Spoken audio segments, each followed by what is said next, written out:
College প্রাঙ্গণের কাছে আছি।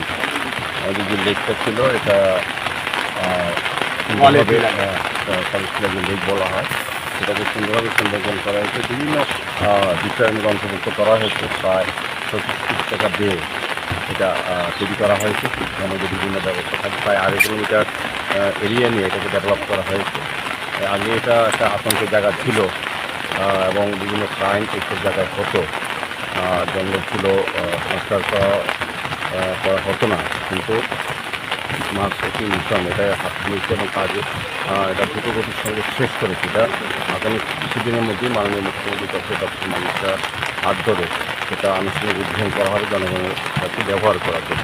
এটার মধ্যে অনেকগুলো বিষয় আছে, দেখে খুব ভালো লাগে। তো এটা 2.5 কিলোমিটার জায়গা হাঁটার সুন্দর ব্যবস্থা রয়েছে, বিভিন্ন লাইটের ব্যবস্থা করা হয়েছে, রাস্তা নতুন টাইলস করা হয়েছে এবং এখানে বিশেষ করে পার্কিং জোন করা হয়েছে, সেলফি পয়েন্ট করা হয়েছে, গ্যালারি রাখা হয়েছে এবং বিভিন্ন স্টেজে বিভিন্ন প্রদেশে এদের সংস্কৃতিকে তুলে ধরার চেষ্টা করা হয়েছে স্কেচের মাধ্যমে।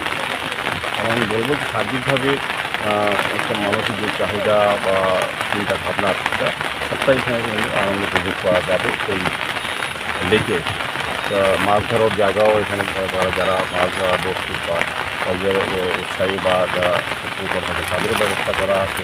সার্বিক বলবো যে এটা খুব সুন্দর একটা ব্যবস্থাপনা এবং জিম আছে, ছোটো ছোটো ছেলেমেয়েদের খেলার ব্যবস্থা কিন্তু ক্যাফেটেরিয়া আছে।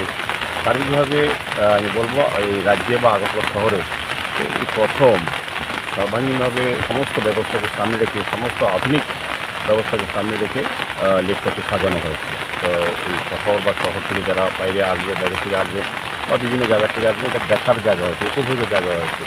তো আমার প্রত্যাশা থাকবে আমাদের স্মার্ট সিটি থেকে বা সরকার থেকে যে ব্যবস্থা গ্রহণ করা হয়েছে এলাকাবাসী রক্ষণাবেক্ষণের জন্য সদস্য বা সচেতন থাকবেন। পাশাপাশি সমস্ত শহরবাসীকে যারা এই লিগ ব্যবহার করবেন, রাজ্যবাসী বা বিভিন্ন প্রান্তে যারা আসবেন তাদের অনুসারে যাতে লোকের সৌন্দর্য তারা রক্ষা করে। স্যার, কতদিন পরে এটা উদ্বোধন হতে চলছে? এটা প্রায় শেষ হয়ে গেছে। কিছুদিনের মধ্যেই মাননীয় মুখ্যমন্ত্রীর সময়ের পর উদ্বোধনের জন্য আমরা প্রস্তুত আছি। আজকে আমাদের সঙ্গে স্মার্ট সিটি মিশনের যিনি সিও ডক্টর সুদেশ কুমার যাদব কথা দেখিয়েছেন, আমার সঙ্গে আছেন আমাদের অবসর মন্ত্রী কর্পোরেশনের যিনি কমিশনার বিদ্যুৎ মাসাজ আছেন, আমাদের তিনজনের যিনি চেয়ারম্যান এই এলাকার যিনি কর্পোরেটর সুকুমার সাহা আছেন এবং অন্যান্য আধিকারিকরা যারা এজেন্সি যারা কাজটা করেছেন সুন্দরভাবে তারাও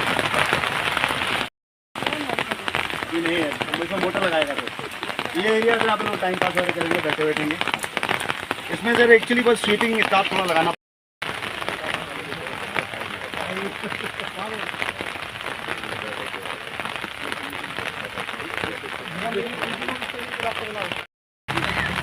इसमें सर एक काम होना बाकी है, ये जो रेलिंग है ना सर, ये रेलिंग में सर नीचे हम ये जाली लगा रहे हैं।